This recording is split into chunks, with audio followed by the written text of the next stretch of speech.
আমরা মামলার ভয় পাই না, হামলার ভয় পাই না, কারণ আমাদের জীবনকে আল্লাহর রাস্তায় সঁপে দিয়েছি। গত কয়েকদিন আগে একটা আলোচনায় তারেক জিয়াকে নিয়ে কথা বলেছিলাম। উনি দিয়েছেন, উনি বেকারদের ভাতা দিতে চেয়েছেন। আমি বলেছি এটা ভালো উদ্যোগ, ভাতা দিবে, এটা তো সুন্দর কথা, বেকারদের ভাতা দিক, অসুবিধা নাই, এটা তো কোনো অসুবিধা নাই, বেকাররা ভাতা পাইলে কোনো অসুবিধা কি আছে? কিন্তু বেকার যারা ম্যাক্সিমাম তারা ভুল পথে চলে গেছে, বিপথে চলে গেছে, এদের যদি ভাতা দেওয়া হয় তাইলে বিপথের কোনো ভুল করে বসতে পারে। সুতরাং সেটা না করতে দিয়ে যদি তাদের জন্য চাকরির ব্যবস্থা করা হয় সেটাই বরং উত্তম। বলেন ঠিক না বেঠিক?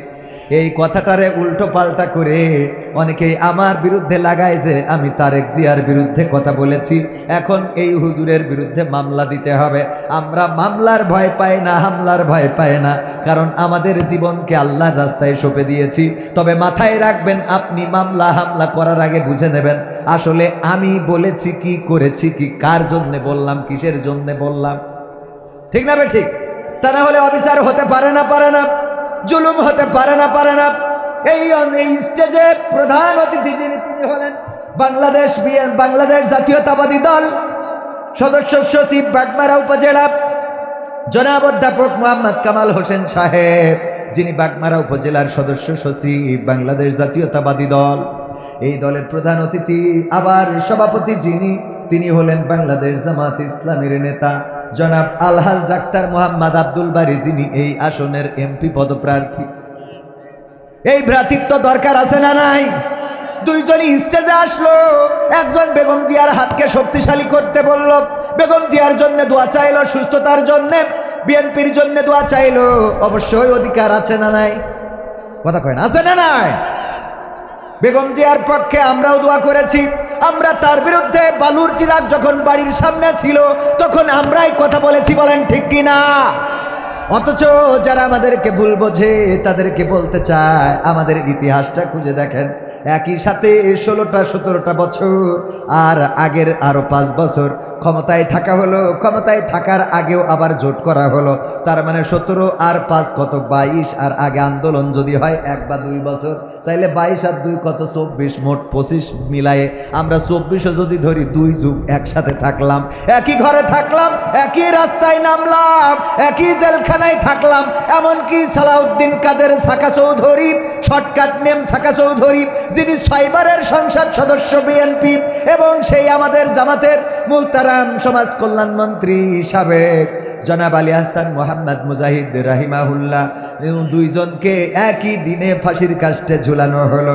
এত কিছু সব একসাথে করে এখন এমন কি ঘটে গেল যে জামাত বিএনপিকে সহ্য করে না, বিএনপি জামাতকে সহ্য করে না। আসলে এই প্যাচটা বাদাইলো কারা, খোঁজার দরকার আছে না নাই? এই প্যাচ বাদালো কারা? এই প্যাচ বেঁধেছে আমার দাদার দেশ থেকে, কথা কয় না? দাদার দেশ থেকে প্রেসক্রিপশন আসে যে যদি তোমরা এদের সাথে সম্পর্ক একটু ফাঁকা করে রাখতে পারো তাইলে আমরা তোমাদের পক্ষে আছি। এই পক্ষে থাকা পক্ষে না, এই পক্ষে থাকা যদি পক্ষে হইতো তাইলে আমাদের দেশের উন্নয়নে যার কোনো জুড়ি নেই, মেট্রো রেল বানাইলো, পদ্মা সেতু বানাইলো, টানেল বানাইলো, আমাদের দেশের কারেন্ট দিল, ঘরে ঘরে বিদ্যুৎ দিল, 10 টাকার চাল খাওয়াইলো, ডাল খাওয়াইলো। সেই নেত্রীরে তারা কেমন করে নিয়ে যায়? কথা কয় না? এত উন্নয়নে যার এত ভূমিকা, সেই নেত্রীর আমাদের দরকার আছে না নাই? কথা কয় না? এই জন্য ডক্টর ইউনূস যখন মিটিংয়ে বসেছিল, আমার নরেন্দ্র মোদী দাদা দাঁড়িয়ে বলল শান্তি, নমো নমো, বলল অত শান্তির দরকার নেই, আমার দরকার শেখ হাসিনার ফেরত দাও। কয়েছে না কয় নাই? আর আমার দাদা মনে হয় বলেছে, অনেক সাধনার পরে আমি পেলাম তোমার মন। কি চলবে? চলবে? অকৃতজ্ঞ, এতটাই অকৃতজ্ঞ হয়ে যায় 5ই আগস্টে যারা আন্দোলন করলো, রক্ত দিল, জীবন দিল, আমার ছাত্র জনতা, তারা ক্ষমতার জন্য লড়ে নাই, তারা চেয়ারে বসার জন্য লড়ে নাই, আমার ছোট্ট ছোট্ট বাচ্চা শিশুরা তারা রাজপথে নেমে গেল। বাঘা শুধু নয়, রাজশাহীতে রাজপথে থেকে পুলিশের সামনে বুকটা পেতে দিল। রংপুরের আবু সাইদ বুকটা পেতে দিয়ে বলল, এই বুকে গুলি করতে পারো, তারপরেও রাজপথ ছেড়ে দেব না। বুকে গুলি খাইলো, শহীদ হয়ে গেল। প্রায় 2000 শহীদ হইল, 20,000-এর বেশি আহত হইল। এত কিছু করে স্বৈরাচার ফ্যাসিস্ট বিদায় নিল। আর অনেকেই আবার বলে তথাকথিত আন্দোলন। অকৃতজ্ঞ, একেবারে মানে চোখের পরে উল্টে ফেলে বলে তথাকথিত আন্দোলন। আবার রুমিন ফারহানা, আমার বিএনপির ভাইরা মাইন্ড করবেন না, আমার বিশ্বাস এইটা মাল খাই দাদাদের কথা কয় না। বলে যে 36 দিনের আন্দোলনে সরকার পতন হয় না, তাহলে 18 বছরে কি হয়েছে এইটা কও। 36 দিনের আন্দোলনে সরকার পতন হয় নাই তো কি হয়েছে? দলমত নির্বিশেষে রাজপথে দাঁড়ালো ছাত্র জনতা, যারা কোনো রাজনৈতিক পরিচয়ে দাঁড়ায় নাই, তারা ছাত্রত্বের ব্যানারে দাঁড়িয়েছে। তারা চেয়েছিল বাংলাদেশ ফ্যাসিবাদ মুক্ত করতে। তাদের একটাই দাবি ছিল যে ক্ষমতা ছাড়তে হবে, চেয়ারটা ছাড়তে হবে। তারা চেয়ারটা ছাড়িয়ে শেখ হাসিনাকে পাঠিয়ে আবার ঘরে ফিরে গিয়েছে। 2 জন উপদেষ্টা ছাত্রদের মধ্যে, তাও একজন চলে গেছে আর একজন আছে, না জানি সেও কবে চলে যায়। ওরা যদি ক্ষমতার জন্য লড়তো তাইলে ছাত্র জনতাদের মধ্যে থেকে প্রধান উপদেষ্টা, তারপরে এক এক করে সব ওরা হয়তো। বলেন ঠিক কিনা? ঠিক না বেঠে? এখন দল গঠন করেছে এনসিপি। হ্যাঁ, বাংলাদেশ কি পার্টি যেন, সিটিজেন না না আরেকটা, হ্যাঁ যাই হোক, নাগরিক পার্টি, সিটিজেন পার্টি, হ্যাঁ এনসিপি। এই এনসিপি গঠন করেছে ছাত্র জনতার এই দলে। যা কারো যদি মন চাই সে সেই দল করবে, না চাইলে করবে না। বাংলাদেশ জাতীয়তাবাদী দল ঐতিহ্যবাহী একটা দল। জিয়াউর রহমানের যে আদর্শ ছিল, সেই আদর্শের রাজনীতি যদি হয় তবে বাংলাদেশ পথ হারাবে না। ঠিক না বেঠিক? ডক্টর ইউনূস এখন যেটা করছে, এই দেশের জন্য ইন্টারন্যাশনাল ভাবে যেই কাজগুলো করে যাচ্ছে ডক্টর ইউনূসের এই শাসনে বাংলাদেশের মানুষ খুশি আছে না নাই? কিন্তু নির্বাচনের পরিবেশ করে দিতে হবে, মানুষের ম্যান্ডেট, মানুষ যেন তার মতামত প্রকাশ করতে পারে, একটি সুন্দর পরিবেশ করে দিতে হবে। যেই পরিবেশে যদি চাই ধানের শীষে ভোট দেবে, যদি চাই দাড়িপাল্লা তাতে ভোট দেবে, যদি চাই অন্য মার্কা তাতে ভোট দেবে। কিন্তু বাংলাদেশে কোনো ফ্যাসিবাদের মার্কা চলবে?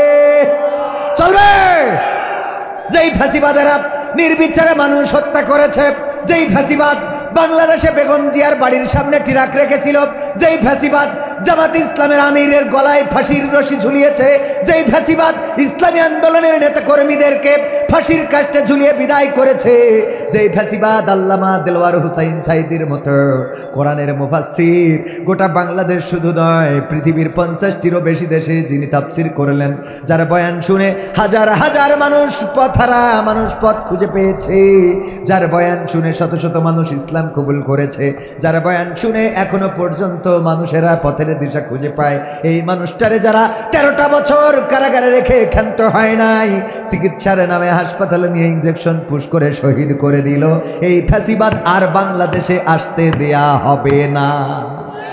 হবে? এমপিরা সব কোথায় গেল? মন্ত্রীরা সব কোথায় গেল? কোথায় কাদের কাকা?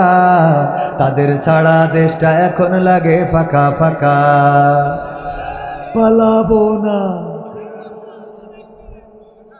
প্রয়োজন হলে ফখরুলের বাসায় গিয়ে উঠবো। পালাবে না, পালাবে না, যাই না তবু দেখা। পালাবে না, পালাবে না, যাই না তবু দেখা। তাদের ছাড়া দেশটা এখন লাগে ফাঁকা ফাঁকা, ওদের ছাড়া দেশটা এখন লাগে ফাঁকা ফাঁকা। আইন মন্ত্রী আটকে গেল আইনের ফাঁকে, দাড়ি ছাড়া দরবেশের ভণ্ড ভণ্ড লাগে। ঠিক না ঠিক? আইন মন্ত্রী আটকে গেল আইনের ফাঁকে, দাড়ি ছাড়া দরবেশের ভণ্ড ভণ্ড লাগে। শুনছি কত নেতা নেত্রী খাইতেছে ভাই ডান্ডা, বিচারপতি কালামানিকের ফাটিয়েছে আন্ডা। পলকের ঝলক গেল, পলকের ঝলক গেল, থামিয়ে নেটের চাকা। না আপনাদের এলাকার মানুষগুলি বলতেছেন না নাকি? পলকের ঝলক গেল থামিয়ে নেটের চাকা, তাদের ছাড়া দেশটা এখন লাগে ফাঁকা ফাঁকা, ওদের ছাড়া দেশটা এখন লাগে ফাঁকা ফাঁকা। কই গেল সেই সংসদেতে মমতাজের গান, কোথায় গেল হযরত বালা শামীম ওসমান? মমতাজের গান কি এখন সংসদে শোনা যায়? না, শোনা যায় না। আমি বললাম, ওগো মমতাজ আপা, আপনার তো গান গাওয়া লাগবে, কেন গাবেন না? যেই সরকার আপনার এমন এমপি বানাইলো, সংসদে নিয়ে গেল, অথচ বাংলা এখনো শুদ্ধ করে পড়তে পারেন না, আর ইংরেজি পড়তে গেলে তো আমার মতো দাঁত ভেঙে যাবে। ঠিক না বেঠিক? তারে সংসদ সদস্য বানাইলো, এত সম্মান দিল, যে যাত্রা পালার নায়িকা ছিল তারে ওই সংসদের মতো পবিত্র জায়গায় বসালো, যে আবার কোরআনের ব্যাখ্যা করতো, আলিফ লাম মিমের ব্যাখ্যা করতো, যে মেশকাত শরীফই আছে আলিফে আল্লাহ মিমে মুহাম্মদ আর কি লামে জিব্রাইল, এই ব্যাখ্যা মেশকাত শরীফ সিয়াসিত্তায় আছে, সিয়াসিত্তার মধ্যে মেশকাত আছে, কথা কয় না। ওই এটিএম শামসুজ্জামানের মতো কি একটা যেন বলেছে, বলছে এটা কোথায় আছে, বলছে হাদিসে আমপাড়ায় আছে, হাদিসে আমপাড়া। ও আমার ভাইরা, এই মমতাজ গান গাইলো, নিজের যখন প্রেমিক চলে গেল তখন বলল, ওরে ও রিকশাওয়ালা তুই ধীরে ধীরে চালা, তোর সাথে বলবো আমার মনে কত জ্বালা। বলেছে না বলে নাই? প্রেমিক চলে যাওয়ার কারণে রিকশাওয়ালারে কয় একটু আস্তে আস্তে চালাও, রাজশাহী যাওয়ার পথে তোমার সাথে মনের কথাগুলো বলি, দেখি লাইন হয় কিনা। আবার যখন স্বামী চলে গেল তখন বলল, বন্ধু যখন বউ লইয়া আমার বাড়ির সামনে দিয়া লুঙ্গি ধইরা হাইটা যায়, ফাইটা যায় ও বুকটা ফাইটা যায়। বলেছে না বলে নাই? অথচ তার নেত্রী, যেই নেত্রীর নামে, যেই নেত্রীর বাবার নামে সংসদে গান গাইল, সেই নেত্রী চলে গেল রে, আর আমার মমতাজ আপা কোনো গান গাইল না রে। আমি বলি, তুমি নেমো খারাপ, তুমি বেঈমান, তোমার মতো বেঈমান নেমো খারাপ স্বার্থপর আর হইতে পারে না। আমি শিখাই দিলাম, ওগো আপা, যদি পারো তাইলে গাও আমার সোনার ময়না পাখি, কোন বা দোষে দাদার কাছে গো আমরা দেশে কেমনে থাকি রে আমার কলজের ময়না পাখি। গাওয়ার দরকার আছে না? না তাইলে অন্তত ওই পার থেকে নেত্রী বুঝতো যে না, এতদিন যাদের খাওয়াইছি মোটামুটি কাজে লেগেছে, কথা কয় না। নেত্রী বুঝে নিয়েছে যে খাওয়ালাম সারাটা জীবন, যাদের নেমো খারাম বা সারা জীবন বলল খেলা হবে পালাবো না, বলেছে না বলে নাই? জলে জলে বলি বলি সব কোথায় গেল? একটারও দেখা মিলেছে? গান গাচ্ছে না তা না, গানও গায় তারা, তবে সেই গানটা গোপনে গায়, মাঠে গায়, বাগানে গায়, পায়খানা ঘরে বসে গায়। বলবো সেই গানটা কি? ও আমার দরদি আগে জানলে, আগে জানলে তোর ভাঙা নৌকাই চড়তাম না, ভাঙা নৌকাই চড়তাম না, এই বিপদে পড়তাম না, ভাঙা নৌকাই চড়তাম না, আজ বিপদে পড়তাম না। ওরে বর্ডারেতে খাইলাম ধরা, বিসিটাও তো পাইলাম না, আগে জানলে, কথা কয় না, আগে জানলে তোর ভাঙা নৌকায় চড়তাম না। ঠিক না বেঠে? আল্লাহর বাইরে যদি আপনি কোনো দলে কোনো মার্কায় চলেন, কোন মার্কায় যদি আপনি চলেন, সেই মার্কা দিয়ে দুনিয়ায় তো মুক্তি পাওয়া যাবে না, আর পরকাল তো আরো কঠিন হবে, বলেন ঠিক কিনা? আল্লাহর পথের পথিক যারা, আল্লাহর পথে দাঁড়ায় যারা, তাদের পক্ষে যদি থাকেন রাষ্ট্র ক্ষমতায় যাওয়া লাগবে না, প্রয়োজন হবে না। রাষ্ট্র ক্ষমতায় যাওয়ার জন্য চেষ্টা করবে, এতেই আপনার দুনিয়া আখিরাতের জীবন সুন্দর হয়ে যাবে। বলেন সুবহানাল্লাহ। ওগো আমার ভাইয়েরা, তাইলে গানের যেই জায়গায় ছিলাম ওখানে আবার ফিরে যাই। আলোচনা তো করতে হবে, সময় তো খুব দ্রুত চলে যাচ্ছে, 12টায় শেষ করতে চাই না, একটু সময়। ভাইয়েরা আমার, পবিত্র কোরআনের সূরা তাহার 55 নম্বর আয়াত তেলাওয়াত করেছি, মনে আছে না নাই? মুখস্থ আছে না নাই? মুখস্থ আমাদের হয়ে গেছে কেন? মিনহা খলাকনাকুম ওয়া ফিহা নুঈদুকুম ওয়া মিনহা নুখরিজুকুম তারাতান উখরা। এই আয়াতটা মুখস্থ আমাদের আছে না নাই? মুখস্থ হয়ে গেছে, কারণটা কি? হ্যাঁ বলেন, কারণটা কি? হ্যাঁ হ্যাঁ হ্যাঁ, আমি সেই কথাটাই শুনতে চাচ্ছিলাম। যখন কাউকে মাটি দিই, কবর দিই, তখন আমরা এই আয়াতে কারিমা তেলাওয়াত করি। ওগো আমার ভাইয়েরা, এটা হলো এই আয়াতের পরে জুলুম করা, অন্যায় করা, অবিচার করা। এই অন্যায় অবিচার যে করেন, সেই কেন করেন আর কেন করবেন না, সেই কথাটা আজকে আপনাদের সামনে ক্লিয়ার করে দিয়ে তারপরে বাড়ি যাব। শুনতে কি রাজি আছেন? রাজি আছেন? কারা কারা রাজি? দুটি হাত দেখি। লিল্লাহি তাকবীর। আল কোরআনের আলো, আল হাদিসের আলো, আমার নেতা তোমার নেতা, নারায়ে তাকবীর। ওগো আমার ভাইয়েরা, যদি আপনারা শুনতে চান, কথা শেষ না করে যাব না, সময় যা হয় হবে, এসেই যখন পড়েছি শেষ করে যাব। সূরাটা মাক্কি সূরা, এমন সময় নাজিল হয়েছিল যে সময় ওমর রাদিয়াল্লাহু তাআলা আনহু ইসলাম গ্রহণ করেছিল, ঠিক এই সূরা নাজিলের সময়। কারণটা কি? কারণ হলো ওমর রাদিয়াল্লাহু তাআলা আনহু, শানে নজুলে যেটা পড়লাম, ওমর রাদিয়াল্লাহু তাআলা আনহু, এটা শানে নজুল না, এই কারণে কোরআন সূরা নাজিল হয় না। বিষয়বস্তুর প্রেক্ষাপট সেটাই যেটা বর্ণনা হয়েছে সেটাই আপনাদের সামনে বলছি। শানে নজুলটা হলো আল্লাহর নবী সাল্লাল্লাহু আলাইহি সাল্লাম যখন কোরআন শোনাতেন, তখন কাফেরেরা বলতো, এতই যখন জানো তাইলে মুসা ফিরাউন তাদের ঘটনা একটু শোনাও দেখি, আমরা শুনবো। আল্লাহ রাব্বুল আলামিন পবিত্র কোরআনের এই সূরা তাহার মাধ্যমে মুসা আলাইহিস সালাতু সালাম এবং ফিরাউনের ঘটনাগুলো সবিস্তারে বর্ণনা করেছেন। বলেন সুবহানাল্লাহ। এটা ছিল এটার শানে নজুল, কিন্তু নাজিল হয়েছে প্রেক্ষাপটটা ছিল সেই সময়, যেই সময় ওমর রাদিয়াল্লাহু তাআলা আনহু ইসলাম কবুল করে নাই। ইসলাম কবুল করে নাই, মিটিং চলছিল কে মুহাম্মাদের মাথা কাটবে। ওমর বলল, আমি কাটবো, আমি পারবো। বলছে যাও, রওনা দিল। পথিমধ্যে ইবনে নাইমের সাথে দেখা। ইবনে নাইম বলল, ওই যে ছাগলের বাচ্চা, ভেড়ার বাচ্চা, দুম্বার বাচ্চা ধরতে পারবা নাকি? কয় হ্যাঁ পারবো, ধরে দেখাও। নবীর তো মাথা কাটতে যাচ্ছাও, ছাগলের বাচ্চা, উটির বাচ্চা, ঘোড়ার বাচ্চা, গরুর বাচ্চা, বাছুর, এগুলো ধরা যায় নাকি?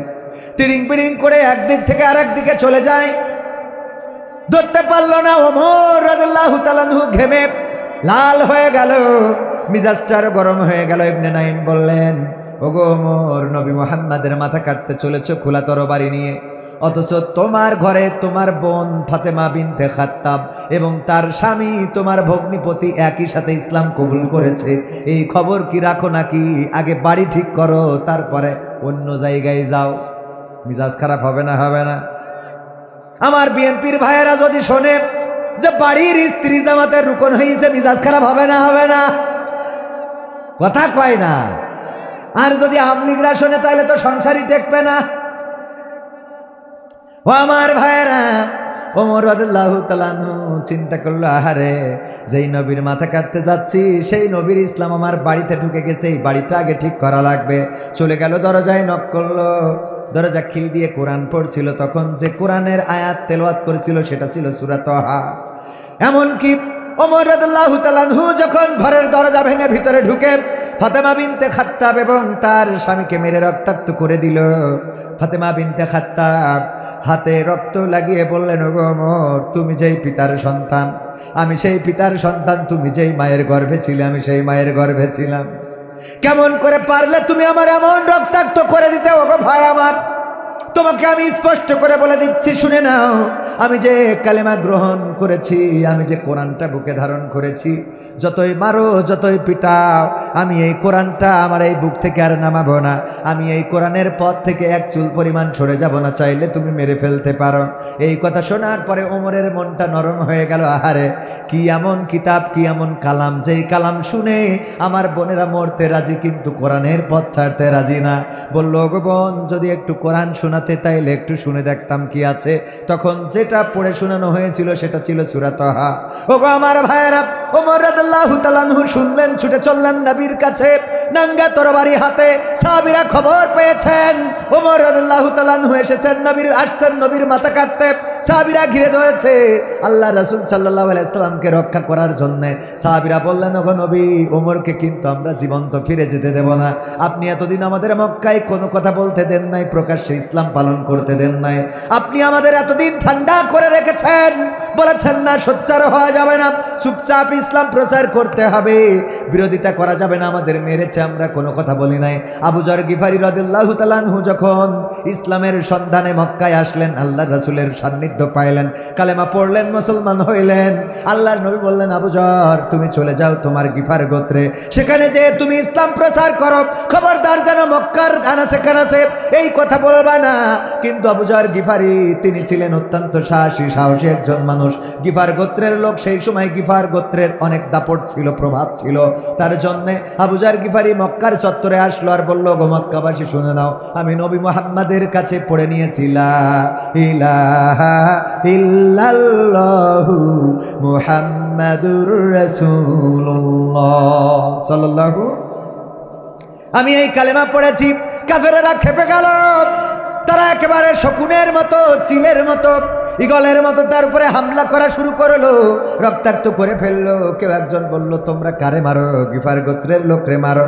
অথচ তোমাদের বাজারে যাওয়ার সময় রাজশাহীর পথে যাওয়া লাগে, মানে গিফার গোত্রের বাড়ির সামনে যে জাতি হয়, ওদের ওই যে বিদেশে তখন যে লেনদেন, তখন বিদেশে যে ব্যবসা বাণিজ্য করার জন্য যেত, বলল যদি গিফার গোত্রের এই লোক মারা যায় তাইলে কিন্তু তোমাদের ঠ্যাং কেটে নেবে। এই কারণে আবু যর গিফারি রাদিয়াল্লাহু তাআলা আনহুকে মারা কমিয়ে দিল, অথবা আর মারল না। ওগো আমার ভাইয়েরা, এমনি ভাবে ইসলামের কথা কেউ বলতে পারে নাই। কাবার চত্বরে মক্কায় প্রকাশ্যে ঘোষণা দিতে পারে নাই। আল্লাহর নবীর সাহাবীরা বললেন, আজকে আর কোনো কথা শুনবো না, আপনি আমাদের নিষেধ করবেন না, আমরা ওমরকে উচিত শিক্ষা দিয়ে ছেড়ে দেব। আল্লাহর নবী বললেন, সাহাবীরা জায়গা করে দাও, ওমরকে আমার কাছে আসতে দাও। এর আগের দিন বিশ্ব নবী দোয়া করেছিলেন, ওগো আল্লাহ, তুমি যদি ইসলামের মধ্যে আবু জাহেল, আবু লাহাব, উতবা সাহেবা কিংবা ওমরের মতো কোনো একজনকে ইসলামের জন্য কবুল করে নিতে, তাইলে তোমার ইসলামের ভাব মর্যাদা আরো বেড়ে যেত। দোয়া করেছেন। আল্লাহর নবী কবুল করার দায়িত্ব কার? আল্লাহর নবী ছিলেন মুস্তাজাবুদ দাওয়াত। তিনি যে দোয়া করতেন সেই দোয়া কবুল করতেন কে? নামাজের মধ্যে মনে মনে বললেন, আমার যদি বাইতুল মাকদাস কিবলা না হয়ে যদি আমার কাবা শরীফ কিবলা হয়ে যেত তাইলে ভালো হতো, আমি একটু কাবার দিকে মুখ করে নামাজটা পড়তাম।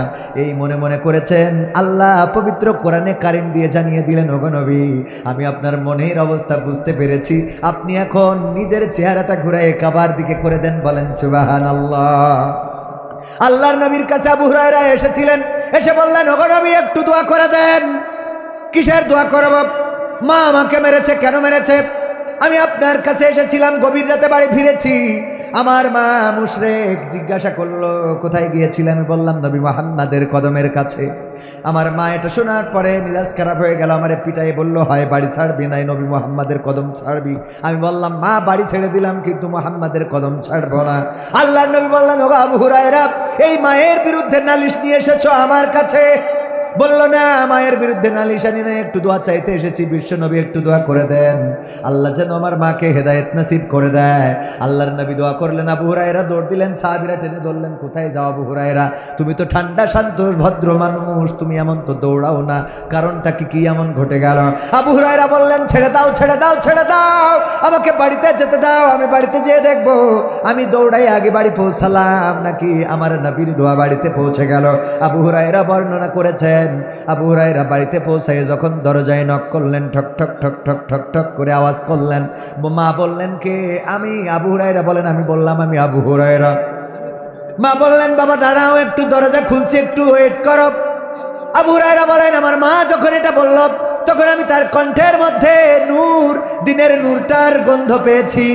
আমার মা দরজা খুললেন, তারপর বললেন, ও আবু হুরায়রা, তোমাকে গতকাল রাতে মেরে আমার মনের মধ্যে অনুশোচনা হয়েছে। আমি কেন তোমারে মারলাম, পিটাইলাম? তুমি তো খারাপ জায়গায় যাও নাই। তুমি দয়া করে আমারে নিয়ে চলো তোমার সেই নবীর কাছে, যেখানে যে আমি কালেমা পড়ে মুসলমান হয়ে যাব। সুবহানাল্লাহ। দোয়া করেছিলেন কে? আল্লাহর নবী। আর কবুল হয়েছে। আল্লাহ আবু হুরায়রা বাড়িতে আসার আগে আল্লাহর নবীর দোয়া বাড়িতে পৌঁছে গেছে। ও আমার ভাইয়েরা, সেই নবী আগের রাতে দোয়া করেছিলেন ওমরের মতো, আবু বকরের মতো, ওমরের মতো, আবু জাহেলের মতো, উতবা সাইবা মুগিরার মতো, আবু লাহাবের মতো কোনো একজনকে যদি ইসলামের জন্য কবুল করে দিতে ইসলামের মর্যাদা বেড়ে যেত। আল্লাহ রাব্বুল আলামিন দোয়া কবুল করেছেন, ওমরের মনের অবস্থার পরিবর্তন করে দিয়েছেন।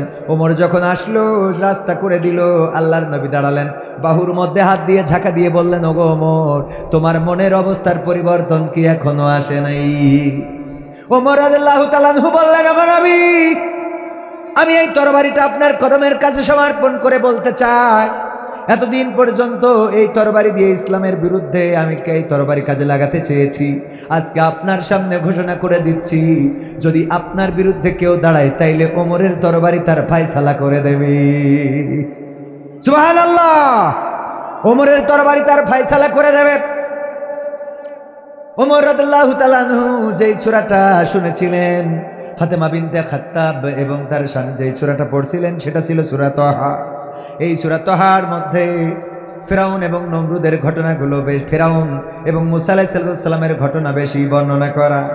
তার মধ্যে যে আয়াতটা আমরা পড়ি কবরের কাছে, যে মিনহা খলাকনাকুম ওয়া ফিহা নুঈদুকুম ওয়া মিনহা নুখরিজুকুম তারাতান উখরা, আমরা বলি, ওগো আল্লাহর বান্দা, তোমাকে এই মাটি থেকে সৃষ্টি করা হয়েছে, আবার একদিন এই মাটিতে ঢুকানো হবে, আবার একদিন এই মাটি থেকে জীবন্ত করে উঠানো হবে। তোমাকে আল্লাহর সামনে দাঁড়ানোই লাগবে, আল্লাহর সামনে তোমাকে উপস্থিত করানো হবে। এই কথাগুলো বলি আমরা মরা লাশের কাছে। বলেন দেখি, যদি কেউ অ্যাক্সিডেন্ট করে ট্রেন রোডের পরে পা দিয়ে টানটাই নিয়ে বসে থাকে, আর ট্রেন যদি চলে যায়, তাইলে দুইটা পা কি আর এক জায়গায় থাকবে? ভাগ হয়ে যাবে না যাবে না? ভাগ হয়ে গেল, দুইটা পা কাটা। রাজশাহী হাসপাতালে 250 বেড বা 500 বেডে রয়েছে। এখন যদি কেউ যেয়ে বলে, ও আল্লাহর বান্দা, তুমি কি ট্রেন সম্বন্ধে জানো না?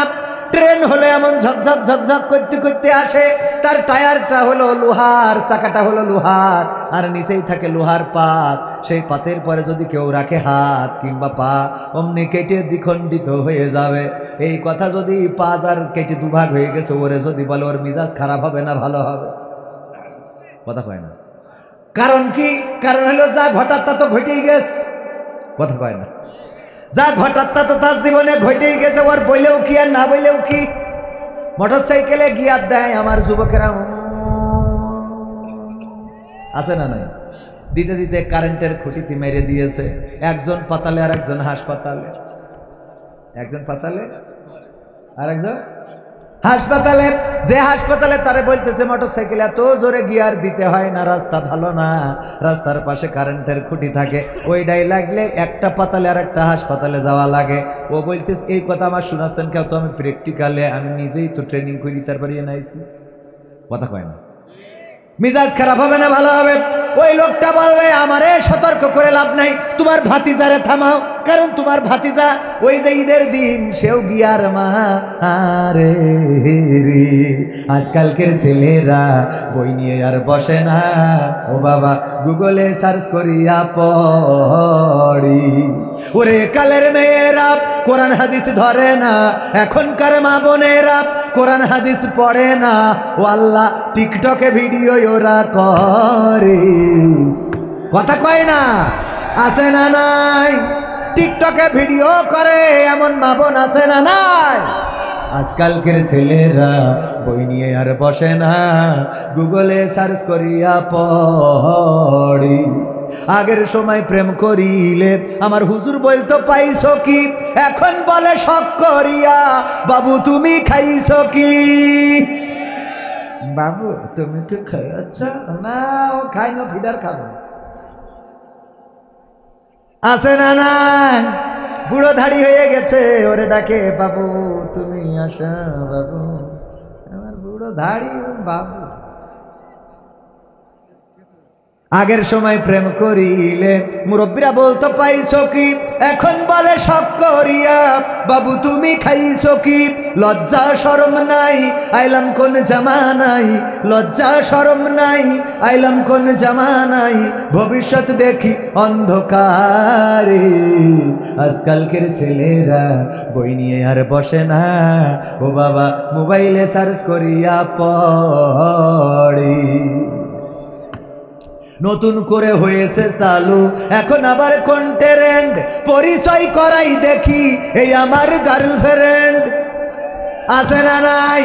রাজশাহী আমবাগানে দেখা পুরাতন বন্ধু দেখলাম, আমার একজনের হাত বগল দাওয়াই নিয়ে গল্প করতেছে, তুমি আমার পরানো পাখি রে।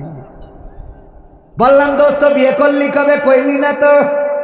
ভাবি কেমন আছেন? সালাম আলাইকুম, মানে ওকে সালাম তো। ভাবি কেমন আছেন? কারে না কি এর ভাবি, কেন বিয়ে করি না? তুই বিয়ে করিস নাই তাহলে বগলের তলে ওর হাত কেন? কে এইটা? পরিচয় করাই দিলে এই আমার গার্লফ্রেন্ড। আছে না নাই? নতুন করে হয়েছে চালু এখন আবার কন্টেন্ট, পরিচয় করাই দেখি এই আমার বয়ফ্রেন্ড। মেয়েরাও ওরা পিছাই নেই। আম্মা তোমাকে বলেছিলাম না আমার বয়ফ্রেন্ডের সাথে কথা বলিয়ে দেব, এই যে নিয়ে এসেছি। এই আম্মাকে সালাম দাও। আম্মা, মা কয় এ দেখি তো মনে আছে 5 ওয়াক্ত গাঁজা টানে। আম্মা হ্যাঁ টানে আম্মা, ও গাঁজা না টানলে স্প্রিং জোর পায় না। ঠিক না বেটে? আর যত গাঞ্জাখোর, ফ্যান্সিখোর, ডালখোর, ইয়াবাখোর, এদের যত যত সুন্দরী মেয়ে আছে ওদের পিছনে ঘোরে। ঠিক না বেটে? আর ভালো ভালো ছেলেগুলো বিয়ে করবে, মেয়ে খুঁজে পায় না, সব বাইনাদের গেছে ইয়াবাওয়ালারা। এরপরে বিয়ের পরে যখন দেখে ওরে আল্লাহ কি নিয়ে আইছি, মাসের পরে মাস চলে যায়, হক আদায় করতে পারে না, তখন এবার হুজুরের কাছে ফোন দেয়, হুজুর গো কোন মান্দলি করলি ছেলে পিলে হবে। এই কথা কয় না হুজুর, কোন তামিজ আছে করলে ছেলে পিলে, ছেলে পিলে বোঝেন তো, মানে বাচ্চা। কোন মান্দলি করলে বাচ্চা হবে, মানে ও ওই লাইনে যাবে, তাই এই লাইন দিয়ে শুরু করে। হুজুর গো মনের কথা আর কি বলবো, আমাদের ওই কুকার বাপের তো মেশিনে অনেক ঝামেলা। কথা কয় না? ঝামেলা হবে না খান তুই ইয়াবা ট্যাবলেট দেখে গেছিলি। যারা ভালো ভদ্র নামাজি রোজাদার আল্লাহওয়ালা দিনদার নিজেদের শরীরটারে নষ্ট করে না। আগের সময় যদি কেউ না খেয়ে থাকতো, যদি কেউ চিকনা হয়ে যেত, যদি চিকন থাকতো, মানুষেরা বলতো আপনারা কি বলেন চিকনা, হ্যাংলা, পাতলা, আপনারা কি বলেন? চিকন সবই বলেন, হ্যাংলা, হ্যাংলা, পাতলা, চিকনা যাই বলেন না কেন, তিনটাই বলে দিলাম সমার্থক শব্দ। এই মানুষ যদি কেউ দেখতো তারে ডেকে বলতো এইদিকে আসো মকসেদ মিয়া, তুমি কি কিছু খাও না? তোমার আব্বাকে কিছু তোমারে খাওয়ায় না? তোমার বাড়ি কি ভালো কিছু রান্না হয় না? এমন হ্যাংলা পাতলা চিকনা হয়ে যাও কেন? আর এখনকার সময় যদি কেউ চিকনা হয় ডাক দেয় মকসেদ এইদিকে আয়, কিছু খাওয়া ধরেছিস নাকি? কথা কয় না, কিছু কি টানো? এমন পাতলা হয়ে যাও কেন, মানে কিছু খাইলে, এখন খাইলে চিকন হয়। কথা কয় না। আর এই চিকন চিকন মালগুলো সুন্দরী সুন্দরী নিয়ে যখন যায় মিজাজটা আমারও খারাপ হয়। অথচ আমার বিয়ের সময় মা কতটা পাত্রীর কাছে গেছে, কেউ দিতে রাজি হয় না, হয় না, হয় না, গোলে মালে চূড়া তালি দিয়েছে, এইটা নিয়ে আইলাম, ওইটা নিয়ে এখন আসি। সত্য বলছি। নতুন করে হয়েছে চালু এখন আবার কন্টেন্ট, পরিচয় করাই দেখি এই আমার বয়ফ্রেন্ড। শরমের মাথা খাইয়া গেছে ওরা পাগল হইয়া, শরমের মাথা খাইয়া গেছে সব পাগল হইয়া, ভবিষ্যৎ দেখি অন্ধকারে। আজকালকের ছেলেরা বই নিয়ে আর বসে না, ও বাবা গুগলে সার্চ করিয়া পড়ে। ওরে কালের মেয়েরা কোরআন হাদিস ধরে না, এখনকার মা বোনেরা পবিত্র কোরআন পড়ে না, ও আল্লাহ টিকটকে ভিডিও ওরা করে। বিশ্বাস হইল না মনে হয়? জোরে বলেন ঠিক না বেঠে? সবাই বলেন ঠিক না বেঠে? আগের সময় যদি বিয়ে করতে চাইতো আমার ভাইজান না চাচা হবে, যাই হয় হোক, উনি যখন বিয়ে করবেন বাবা দাদা চাচা তারা মেয়ে দেখার জন্য গিয়েছিল। যাওয়ার পরে ওই মেয়েটারে জিজ্ঞাসা করেছিল, গো মা কোরআন কি পড়তে পারো নাকি? বলেছিল হ্যাঁ পারি। তাইলে একটু পড়ে শোনাও। এমনকি বিয়ে যখন দেখতে যাবে মেয়ে সামনেই আসতে চায় না। মা কত পাম পট্টি দিয়ে দিয়ে কয়েছে সামনে গেলেই কি বিয়ে হয়ে যাবে নাকি? আমরা তোর আরো 2 বছর রাখবো, একটু সামনে যা। তোর আব্বা কথা দিয়ে ফেলেছে, মান সম্মান থাকবে না। এইভাবে গুতো গাতা মেরে পাম পাম দিয়ে দিয়ে তারপরে সামনে পাঠাইছে। আর এখনকার সময় মেয়ে দেখতে যদি যাইতে চান, ওই মেয়ে এই গ্রামের লোকের দাওয়াত দেয়, আসিস আমার দেখতে আসবো। দোস্ত, হ্যালো দোস্ত, আমাকে না দেখতে আসবে দোস্ত, একটু তোমরা আইসো। হ্যাঁ ঠিক না বেটে? দোস্ত এসো। আগের সময় দেখতে যে জিজ্ঞাসা করতো কোরআন পড়তে পারে কিনা, যখন বলতো হ্যাঁ পারি, বলতো তাইলে 2টা আয়াত পড়ে শোনাও। গুনগুন গুনগুন করে তেলাওয়াত করতো, আলাম তারা কাইফা ফাআলা রাব্বুকা বিআসহাবিল ফিল। এমনি ভাবে তেলাওয়াত করে শোনাতো। বলতো আয়াতুল কুরসি হবে কিনা, পড়তো, বলতো হ্যাঁ হবে। তাইলে পড়ো আল্লাহু লা ইলাহা ইল্লাহু আল হাইয়ুল কাইয়ুম, পড়িয়ে একেবারে শেষ পর্যন্ত। আত্তাহিয়াতু হবে কিনা, হ্যাঁ হবে, পড়ো। তাহলে আত্তাহিয়াতু লিল্লাহি ওয়া সালাতু শেষ পর্যন্ত। দুরূদ ইব্রাহিমটা হবে কিনা, বলতো হ্যাঁ হবে। নামাজের আরকান আহকাম কয়টা, উজুর ফরজ কয়টা, গোসলের ফরজ কয়টা, সব কিছু যখন বলতে পারতো। মেয়েটার যদি চেহারাটা একটু কালো হইতো, যদি শ্যামলা বর্ণ হইতো, চেহারার মধ্যে যদি দাঁতের একটু একা বেঁকা থাকতো, তারপরে মুরব্বীরা বলতো যেহেতু অন্য সাইডগুলো 100-এ 100, সুতরাং জাতের নদীর পানি ঘোলা ভালো, জাতের মেয়ে কালো ভালো। এই মেয়েটারে আমাদের সংসারের জন্য পুত্রবধূ করা যায়, বলেন ঠিক কিনা? আর এখনকার সময় মুরব্বীরা তো যাওয়ার কোনো চান্স নাই। এখন যাবে ইয়াংরা। আর ওই যে FZ5 না RS1 না R15 ভার্সন 3, 4, 2, 5 কি যেন উঠেছে, ওই গাড়ি বড় বড় ট্যাঙ্কি, হেডলাইটটা ছোট, ওইটার পরে উঠে গিয়ার মেরে যাবে দোস্তরা। যাওয়ার পরে যে ভাবিরে জিজ্ঞাসা করবে, ভাবি তো না আগেই ডাকা শুরু করে দেয়, ভাবি ভাবি প্রশ্ন করব? হ্যাঁ করেন। ভাবি আপনার এই টিকটকে ফলোয়ার্স কত এখন? ঠিক না বেটে? টিকটকে ফলোয়ার্স কত? ফেসবুকের রিলসের ভিউজ কেমন হয়? বলেন ভাবি ইউটিউব মনিটাইজেশন করা আছে নাকি, সেখানেও শর্ট ভিডিও বানান কিনা? ওগো ভাবি গো, আমার ভাইয়ের সাথে কি কাপল ভুলাক করা যাবে? কি ভুলাক?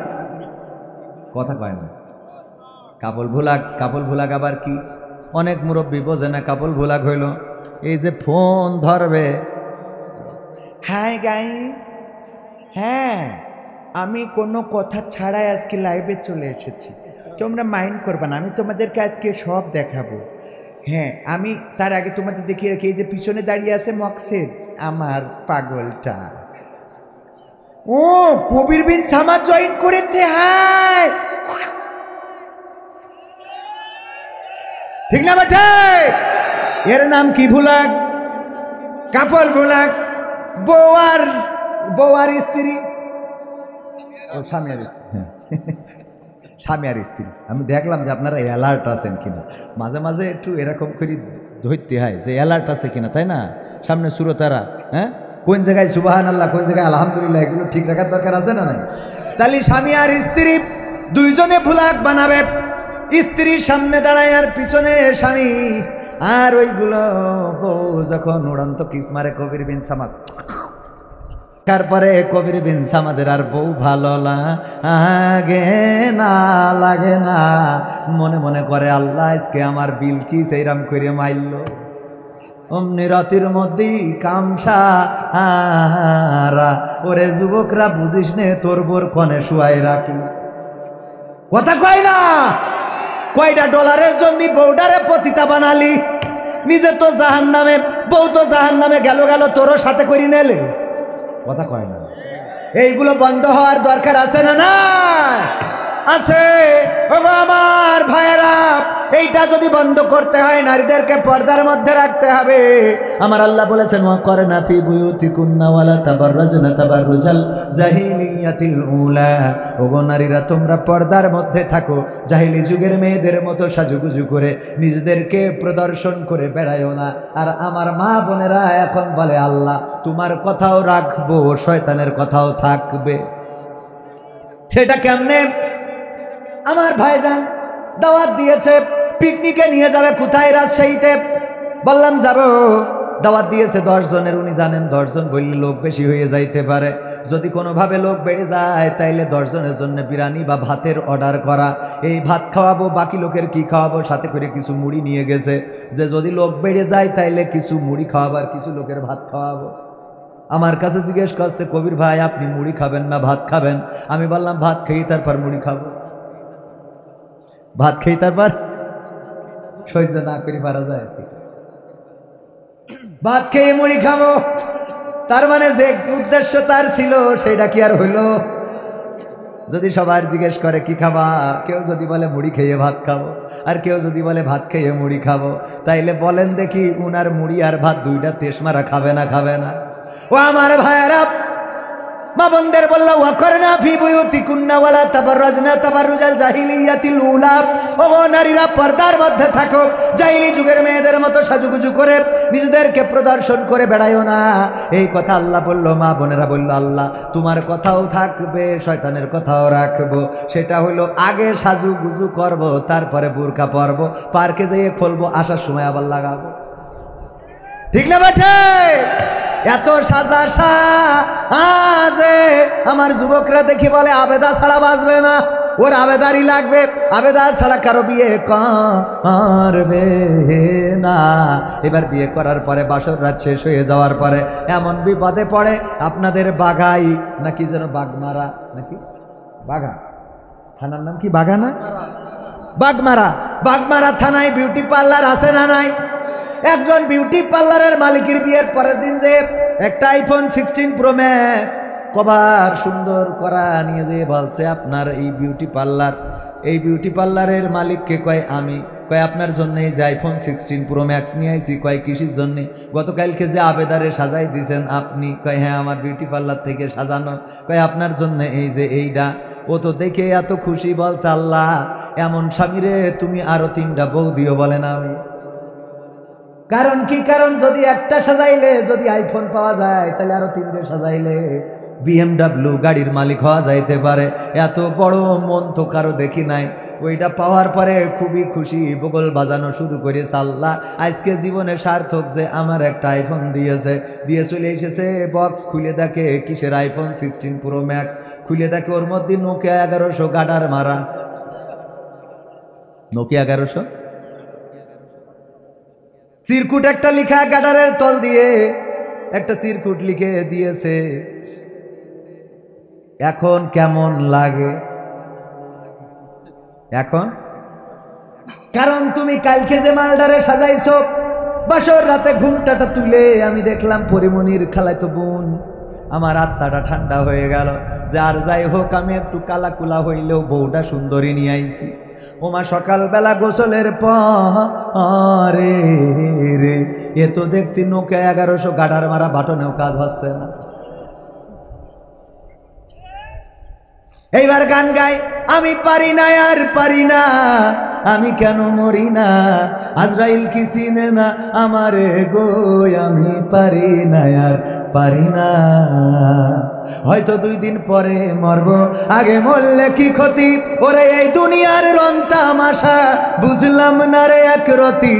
ও আমার ঘরের রমণী সেজে কাল নাগিনী, বাগমারার বিউটি পার্লার আমার বাজাইলো 12টায়, আমি পারি না আর পারি না। গান আছে না নাই? নসিবটা ভালো, গানটা পুরুষেরা লিখেছে, পুরুষেরা গেয়েছে। তা না হলে যদি মেয়েরা এই গানটা লিখতো আর গাইতো, তাইলে ওরা বলতো আমি পারি না আর পারি না, আমার স্বামী কেন মরে না, আজরাইল কি চিনে নাই আমার স্বামী রে গো, আমি পারি না আর পারি না। ঠিক না বেঠে? আছে না নাই? আমার কাছে একজন বোন ফোন করে বলতেছে, হুজুর আপনি কি সেই হুজুর? কলাম কোন হুজুর? কয় ওই যে প্রশ্ন ধরেন আর উত্তর দেন। মানুষের প্রশ্ন করি মাঝে মাঝে, বলেন হুজুর ফরজ কয়টা, নামাজের আরকান আহকাম কয়টা, প্রশ্নের উত্তর দিই, উত্তর নি। বললো যে আপনি কি সেই হুজুর? বললাম হ্যাঁ। বলছে হুজুর গো রে, আমার স্বামী মরে গেছে রে। আমি বললাম আমার কিছু করার নেই, কারণ একটা বিয়ে করে কত জ্বালাই পড়েছি, এখন আর একটা কনতে পারবো? বোঝেননি? একটা জ্বালা সহ্য করতে পারি না, আর একটা জ্বালা। এই কথা কয় না। বিয়ে যারা বিয়ে করিয়েছে ওরা তো বুঝতে পারছে, যারা বিয়ে করেনি ওরা মনে করছে না জানি কি আছে, কই দিয়ে দেয়। বাড়ি থাকা লিখবেন না, রাজশাহীতে বসে থাকতে। এক মুরব্বী হজে যাবে, টাকা নাই কিন্তু মনে বড় খায়েশ, হজে যাবে। মসজিদের ইমাম ওয়াজ করেছে যদি কেউ জুম্মার দিন প্রথমে মসজিদে আসে তাইলে তার হজ একটা কবুল হজের সোয়াব হবে। ওই গরিব মানুষ চিন্তা করছে জীবনে তো হজে যাইতে পারবো না, এত টাকা তো নাই, তাইলে অন্তত জুমার দিন মসজিদে যাই আগের ভাগে, যাতে করে অন্তত একটা কবুল হজের সোয়াব পায়। মসজিদে যেয়ে দেখে এক মুরব্বী বসা। চিন্তা করলো আজকের জুম্মায় যেহেতু পালাম না, আগামী জুম্মায় আসবো। পরের জুম্মায় একটু সকাল করে এসেছে, এসে দেখে তাও ওই মুরব্বী বসা। পরের সপ্তাহে চিন্তা করলো আর একটু সকাল করে যাব। পরের তৃতীয় সপ্তাহে আরো একটু আগে যেয়ে দেখে যে সেই মুরব্বী বসা, মিজাজ গেছে খারাপ হয়ে, বলতেছে ওগো মুরব্বী তোমার কি বাড়ি কোনো কাজ কাম নেই? বলছে কেন? আমি আজ 3টা সপ্তাহ ধরে এই মসজিদে ঘুরতেছি, কবুল হজের সোয়াব নেব, প্রতিদিন আসি যায় প্রতি জুমায়, কিন্তু পাই না, কারণ এসেই দেখি আপনি বসে আছেন। কয় তোমার কি খুব দরকার কবুল হজের সোয়াবের? কয় হ্যাঁ। কয় তাইলে হজে যাও না কেন? কয় টাকা নেই। কয় নিকে করতে পারবা, বিয়ার একটা কি করা যাবে? বলছে তা চেষ্টা করলে যাবে। বলছে কবুল হজ যদি নিতে চাও, হজের টাকা না থাকলে অন্তত একটা নিকে করো, লাইন হয়ে যাবে। ও চিন্তা করে ঠিক আছে তাইলে বিয়ার একটা করবো। বিয়ে করার পরে ওই মুরব্বী, যেই মুরব্বী বসে থাকতো, উনি পরের সপ্তাহে যেয়ে দেখে নতুন মুরব্বী বসা। বলছে মুরব্বী লাইন কি হয়েছে? কয় কেল লাইন? কয় কেল লাইন? কবুল হজের সোয়াবের দরকার, জুমার দিন সকালবেলা মসজিদে আসা লাগবে প্রথম প্রহরে। সেই আশা কি পূরণ হয়েছে? কবুল হজের সোয়াব কি পাওয়া গেছে? কয় বাবা কতি পারবো না রে, দুটো বিয়ে করার পরে বউয়ের জ্বালাতনে ফজরে আইছে আর এখনো বাড়ি যাইনি। 2 বোর জ্বালায় ফজরে আসিছি আর এখনো বাড়ি। জ্বালা আছে না নাই? কত জ্বালা। যাই হোক, আমাদের দেশে বিয়ে করাটাকে ছোট করে দেখা হয়। একাধিক বিয়ে করা দোষের কিছু নাই, বরং ভালো কিছু।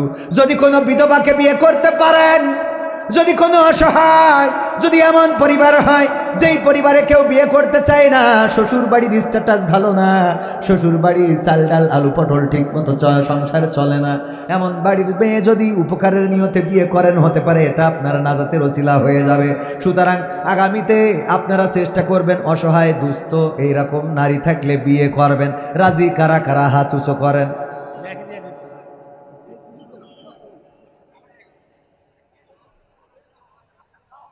বলছে হুজুর মাইকি না বললি কথা, ঠিক না ভাই? ঠিক। হুজুর মাইকি না বললি করতাম, কারণ আপনারা আমাদের ম্যাডাম রে, বাড়ি গেলি ধরবে, বলো হাত উঁচু করার দলে ছিলে নাকি? কথা কয় না। রাজা বলতেছে আমার রাজদরবারে বউয়ের কথা শুনে চলো কারা এক পাশে যাও, আর বউয়ের কথার বাইরে চলো কারা এক পাশে যাও। বউয়ের কথা মতো চলো না, বউকে প্রায়োরিটি দাও না, বউয়ের কথার আন্ডারে তুমি থাকো না। কে কে এক পাশে যাও ডাইন পাশে, আর যে শোনো বউয়ের কথা শোনো সে বাম পাশে যাও। সবাই এক এক করে চিন্তা করলো আমি শুনি আমি শুনি আমি শুনি আমি শুনি, সব চলে গেছে ডাইন পাশে, অনলি ওয়ান পিস বাম পাশে দাঁড়ানো।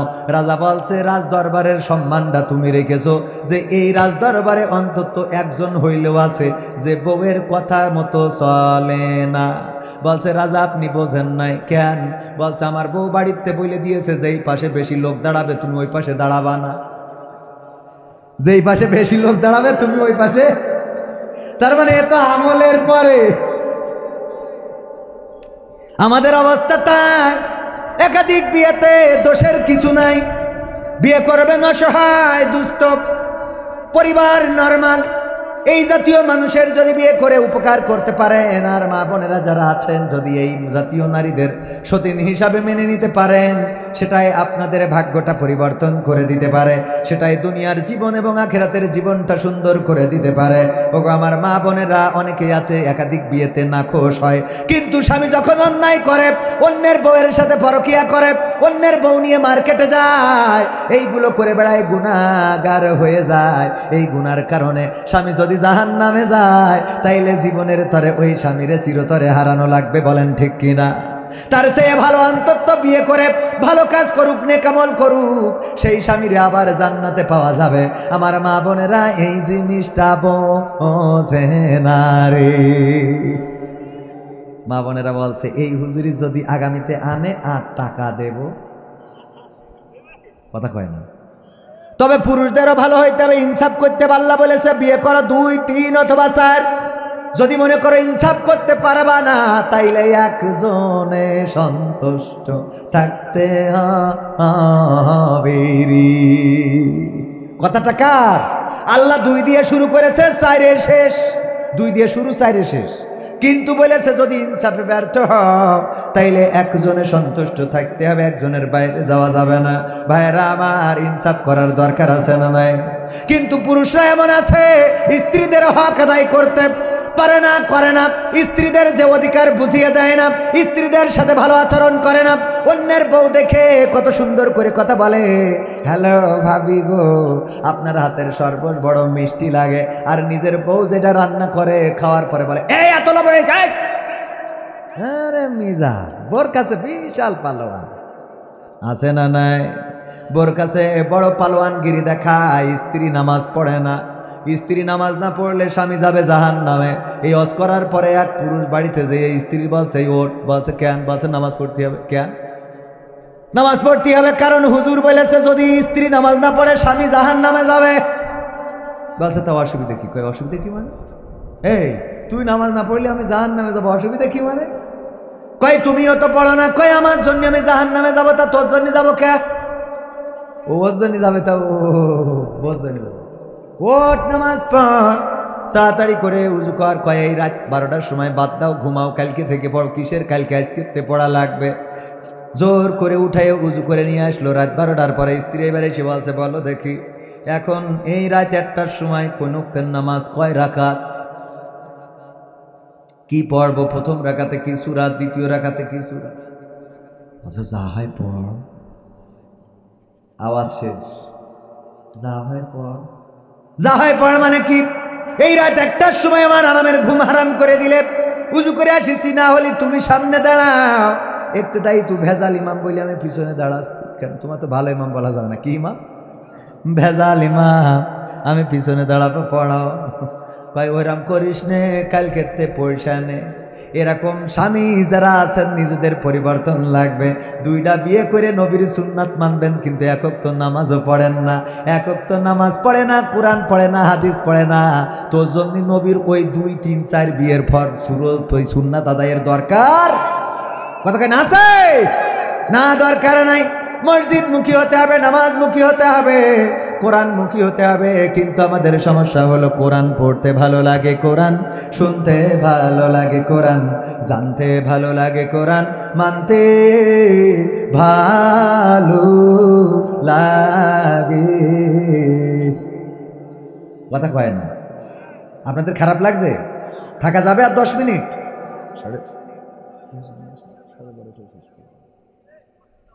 কোরআন পড়তে ভালো লাগে, কোরআন শুনতে ভালো লাগে, কোরআন জানতে ভালো লাগে, কোরআন মানতে ভালো লাগে না। নামাজেতে পড়লে কোরআন মনটা শীতল হয়, কারির তেলাওয়াত শুনিলে প্রাণ জুড়িয়ে যায়। নামাজেতে পড়লে কোরআন মনটা শীতল হয়, কারির তেলাওয়াত শুনিলে প্রাণ জুড়িয়ে যায়, সেই কোরআনের ব্যাখ্যা দিলে কলিজাতে আগুন জ্বলে, সেই কোরআনের ব্যাখ্যা দিলে অন্তরেতে আগুন জ্বলে, বিরোধিতাও চলে কেন তা জানি না। কোরআন পড়তে ভালো লাগে, কোরআন শুনতে ভালো লাগে, কোরআন জানতে ভালো লাগে, কোরআন মানতে ভালো লাগে। কোরআন পড়ে দেখতাম ওরা শুরু করতো দিন, তারা আবার চাইতো না দেশে কোরআনের আইন। কথা কয় না? কোরআন পড়ে দিনে শুরু করতো, এমন আল্লাহর ওলি ছিল না? ছিল না? কোরআন পড়ে দেখতাম ওরা শুরু করতো দিন, তারা আবার চাইতো না দেশে কোরআনের আইন। এটা যে কেমন নীতি, তাই তো এ দুর্গতি, করছে মোদের ক্ষতি কেন তা বুঝি না। কোরআন পড়তে ভালো লাগে, কোরআন শুনতে ভালো লাগে, কোরআন জানতে ভালো লাগে, কোরআন মানতে ভালো লাগে। কোরআন বুকে চুমু খাওয়ার লোকের নাই অভাব, সেই কোরআনের বিরোধিতা আবু জাহেলের স্বভাব। কোরআন বুকে চুমু খাওয়ার লোকের নাই অভাব, সেই কোরআনের বিরোধিতা আবু লাহাবের স্বভাব। মানবা সুবিধা মতো তাই এই বুকে ক্ষত, মানবা সুবিধা মতো তাই এই বুকে ক্ষত, দেখলে এমন কিছু সইতে পারি না। কোরআন পড়তে ভালো লাগে, কোরআন শুনতে ভালো লাগে, কোরআন জানতে ভালো লাগে, কোরআন মানতে ভালো লাগে। এমন মানুষ আছে না নাই? এই বাগমারাই নাই? কুমার কি যেন কুমারপুল এখানে আছে, এই গ্রামে আছে, এই মাহফিলে কি আছে? কারা কারা হাত উঁচু করেন? নাই তো, নাই তো, সব তো ভালো মানুষ, পীর সাহেব সব পীরে কামেল আল্লাহওয়ালা পরেজগার ভাইরা আমার। আমিও বিশ্বাস করি নাই, কারণ এই মাহফিলে আল্লাহ যাদের কবুল করেছেন তারা ছাড়া এই মাহফিলে আসতে পারে নাই। আর যদি দুই একজনও থেকে থাকেন, আজকে হেদায়েত নিয়ে বাড়িতে যাবেন। আজকে থেকে কোরআনের বিরুদ্ধে আর কোনো দল করা যাবে? কোরআনের পক্ষে যারা বলবে তাদের পক্ষে আমরা থাকতে রাজি আছি না নাই? প্রথমেই মেসেজটা ক্লিয়ার করে দিয়েছি, কোরআনের পক্ষে যারা তাদের পক্ষে আমরা, কোরআনের বিপক্ষে যারা তাদের বিপক্ষে আমরা। যদি কবির বিন সামাদ দাড়ি নিয়ে টুপি নিয়ে জব্বা নিয়ে এই স্টেজে এসে কোরআনের বিরুদ্ধে কথা বলে, তাইলে তারে ঘাট ধরে স্টেজ থেকে নামিয়ে দেওয়ার দরকার আছে না নাই? আর যদি দাড়ি নাই, টুপি নাই, পাঞ্জাবি নাই, জুব্বা নাই, তারপরেও কেউ যদি এসে কোরআনের পক্ষে কথা বলে, আমাদের মানতে কোনো আপত্তি আছে নাকি? যদিও তার মধ্যে বেসিক কিছু কমন কিছু ইবাদত বন্দেগি বা কমন কিছু নিয়ম কানুনের তারতম্য আছে, সেইগুলো পালন করার দরকার আছে না নাই?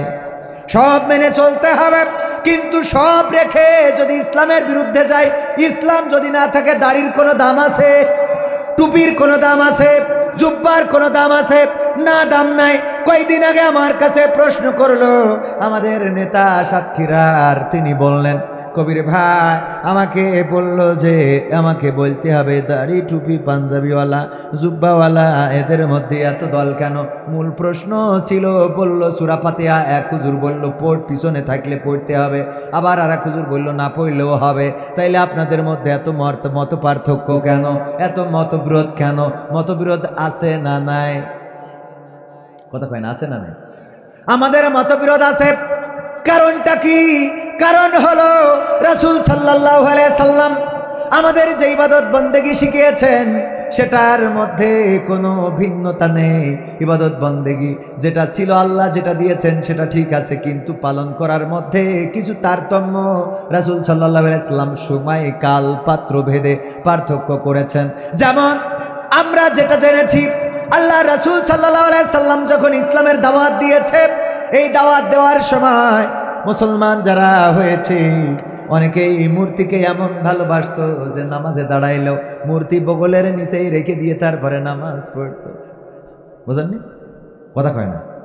মূর্তির এত ভালোবাসতো, একজন ইহুদি অথবা খ্রিস্টান নাসারা যাই হোক না কেন, মূর্তি একটা নিয়ে যাচ্ছে, হঠাৎ পিশাব লেগেছে, খেজুর গাছের গোড়ায় মূর্তিটারে রেখেছে যে তুই এখানে আল্লাহ থাক, মানে ওগের আল্লাহ কি, এনে থাকো ভগবান, আমি একটু কাম সারিয়ে নি।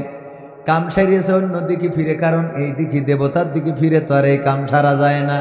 এর মধ্যে কুত্তা একটা এসে পিশাব করে দিয়েছে ওখানে গাছের গোড়ায় স্টার্ট মারি দেস।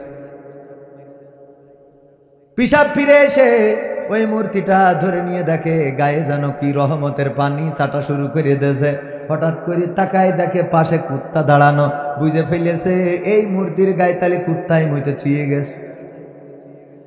রাসূলের কাছে গেছে, যে বলল গো রাসূল, এই যে আমার ভগবান রে নিয়ে আসিছি, ফেলাই দিলাম, আপনার দিন কায়েম, আপনার দিন কবুল করব। কারণটা কি? কারণ ওগো রাসূল গো, আমি এই এই এই এই এই এই ঘটে গেল।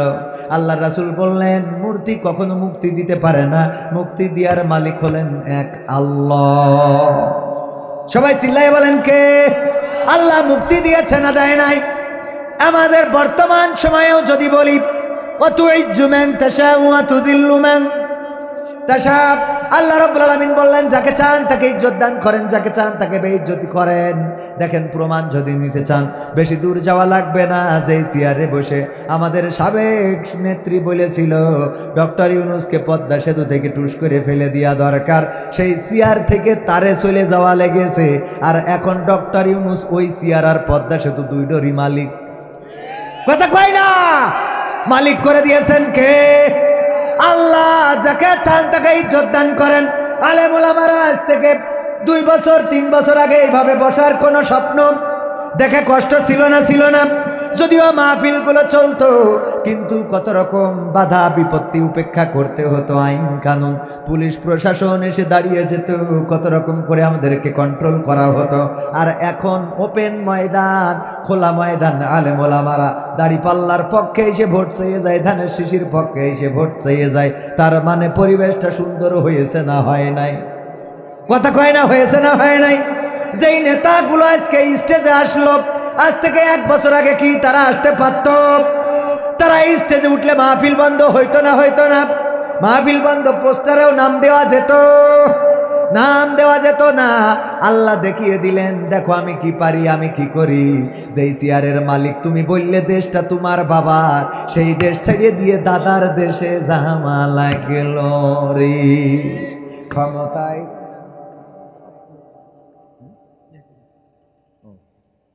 ক্ষমতায় কেউ স্থায়ী হয় না। আচ্ছা ভাইরা আমার, আলোচনায় আসি। মনে আছে কোন আয়াত নিয়ে কথা বলতে চাইলাম? এটা আপনাদের জেনে যেতে হবে। এই জন্যই আপনারা এতদিন আয়াতটার পরে অবিচার করেছেন, এই অবিচার করা যাবে না। কোরআনের এই আয়াতটা প্রথম নাজিল হয়েছিল যেই নবীর পরে, সেই নবী হলেন মুসা আলাইহিস সালাম। কে? মুসা আলাইহিস সালাম। তারপরে কেন নাজিল হয়েছে সূরাটা পড়বেন।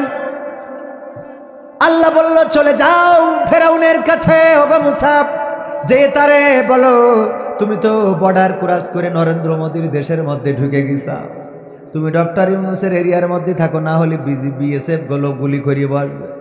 বিএসএফ গুলি করতে পারে, বর্ডার ক্রস করা যাবে। ইসলামেরও বর্ডার আছে না নাই? প্রতিটা বান্দার বর্ডার আছে না নাই? আল্লাহ হলেন মালিক, আমরা কি গোলাম। কোন গোলাম যদি মালিক সেজে বসে, তাইলে সেই মালিক কি চেয়ার রক্ষা করতে পারবে? নমরুদ পারে নাই, ফেরাউন পারে নাই, আবু জাহেল পারে নাই, উতবা সাইবা মুগীরা পারে নাই, কারুন পারে নাই, হামান পারে নাই। বর্তমান বাংলাদেশেও যারা ওই চেয়ার 41 সাল পর্যন্ত রাখতে চেয়েছিল, তাদের জীবনে 31 সালও আসে। কথা কেন এসেছে? না আসে নাই। ভাইয়েরা আমার, সুতরাং আল্লাহর সার্বভৌমত্ব নিয়ে বাড়াবাড়ি করা যাবে না। আল্লাহর সার্বভৌমত্ব নিয়ে গাদ্দারি করা যাবে না। এই সার্বভৌমত্বের মালিক কে? আমরা তার গোলাম। তার হুকুম মোতাবেক চলতে হবে। যখন ফেরাউন নিজেই রব দাবি করে বসলো, তখন আল্লাহর নবী মুসা আলাইহিস সালামকে আল্লাহ পাঠালেন, বললেন যাও তারে সাবধান করো। বলল কি করে সাবধান করব? বলল বলবা আমি নবী, পড়ো লা ইলাহা ইল্লাল্লাহ ঈসা কালিমুল্লাহ, ঈসা কালিমুল্লাহ।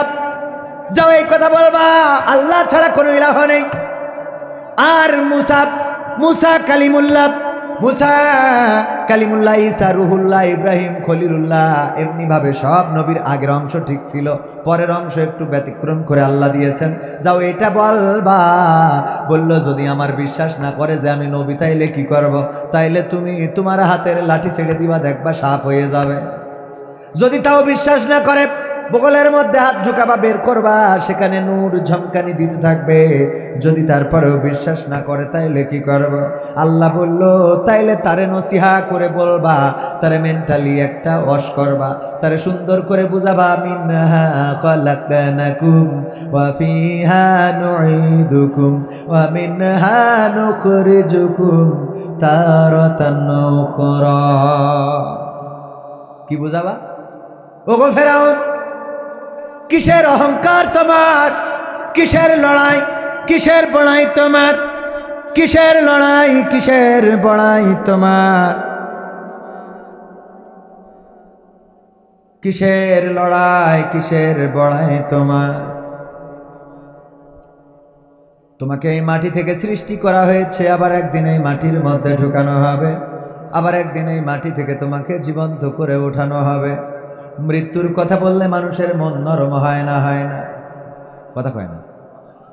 রঙ্গরসের দিন ছিল আমার একদিন, 12 ঘন্টা বেলায় আমার সন্ধ্যা হইল, পাখি উড়ে যাওয়ার বুঝি সময় হলো, পাখি উড়ে যাওয়ার বুঝি সময় হলো। রঙ্গরসের দিন ছিল তোমার একদিন, রঙ্গরসের দিন ছিল আমার একদিন, 12 ঘন্টা বেলায় আমার সন্ধ্যা হইল, পাখি উড়ে যাওয়ার বুঝি সময় হলো, হায় পাখি উড়ে যাওয়ার বুঝি সময় হলো। শরীরে চামড়া ছিল টান, মিষ্টি সুরে গাইতাম গান, গলার আওয়াজ আমার কত দূরে যাইতো।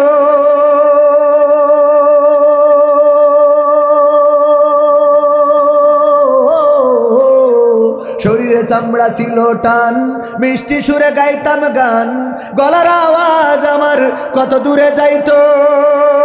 পাইকা গেল মাথার চুল, কথা বলতে পড়ে ভুল, পাইকা গেল মাথার চুল, কথা বলতে পড়ে ভুল, চোখে দেখি গন্ডগোল, দন্ত নড়িল, পাখি উড়ে যাওয়ার বুঝি সময় হলো, হায় পাখি উড়ে যাওয়ার বুঝি সময় হলো, পাখি উড়ে যাওয়ার বুঝি সময় হলো রে, পাখি উড়ে যাওয়ার বুঝি সময় হলো। ঘন ঘন আসে দম, কানেতে শুনি কম, পিছে পিছে জম আমার ঘুরতে লাগিল,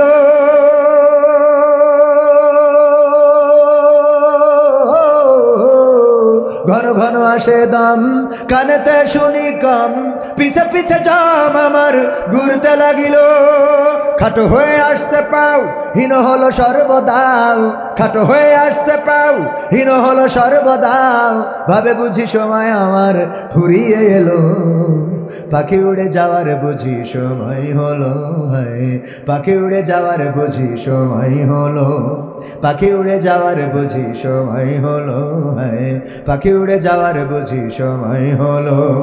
এত সুন্দর পরিপাটি, খাসায় আমার ছিল খাটি, দিনে দিনে খাসায় আমার জং ধরিল,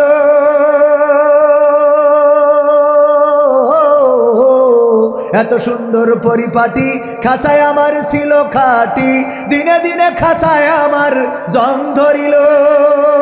পুরাতন খাসাতে পাখি করে শুধু ডাকা ডাকি, পুরাতন খাসাতে পাখি করে শুধু ডাকা ডাকি, একদিন আমায় দিয়া পাখি উড়িয়া যাইব, পাখি উড়ে যাওয়ার বুঝি সময় হলো, হায় পাখি উড়ে যাওয়ার বুঝি সময়, উড়ে যাওয়ার বুঝি সময় হলো রে, পাখি উড়ে যাওয়ার বুঝি সময় হলো। রঙ্গরসের দিন ছিল তোমার একদিন, রঙ্গরসের দিন ছিল তোমার একদিন, 12 ঘন্টা বেলা তোমার সন্ধ্যা হইল, পাখি উড়ে যাওয়ার বুঝি সময় হলো, হায় পাখি উড়ে যাওয়ার বুঝি সময় হলো, পাখি উড়ে যাওয়ার বুঝি সময় হলো রে, পাখি উড়ে যাওয়ার বুঝি সময় হলো। পাখি উড়ার সময় হয়েছে না হয় নাই? এই সময়টা কি জানি আমি? আর কবে মারা যাবো? আজকে বাড়ি ফিরে যেতে পারবো? নিশ্চয়তা কি আছে? নিশ্চয়তা আছে? কার কার হাত উঁচু করেন?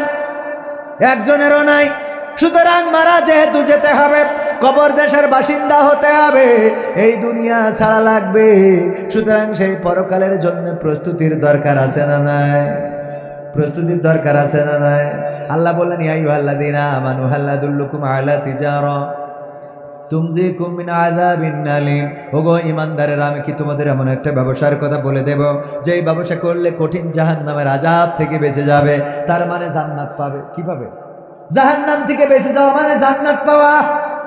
আল্লাহ বলল সেই ব্যবসাটা হলো তুমিনুনা বিল্লাহ, ঈমান আনতে হবে কার পরে? ওয়া রাসূলিহি, আর কার পরে? ওয়াতুজাহিদুনা ফি সাবিলিল্লাহ, জিহাদ করতে হবে কার রাস্তায়?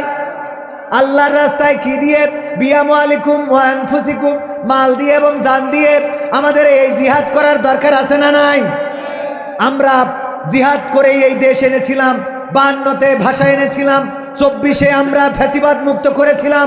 সুতরাং আগামীতে যদি ইসলামী আন্দোলনের নেতা কর্মীরা রাজপথে আল্লাহর জমিনে আল্লাহর কোরআন কায়েমের জন্য যদি ডাক দেয়, সেই ডাকে সাড়া দিয়ে বাগমারার রাজশাহীর রাজপথে নেমে বাতিলের বুলেটের সামনে যদি বক্ষ পেতে দিতে হয়, বুক পেতে দিয়ে রক্ত ঢেলে সেই রক্তের সাগরে সাঁতার কেটে কেটে একটি রক্তাক্ত বিপ্লবী কালেমার পতাকা বাংলার জমিনে উড়াতে রাজি কারা কারা দেখতে চায়?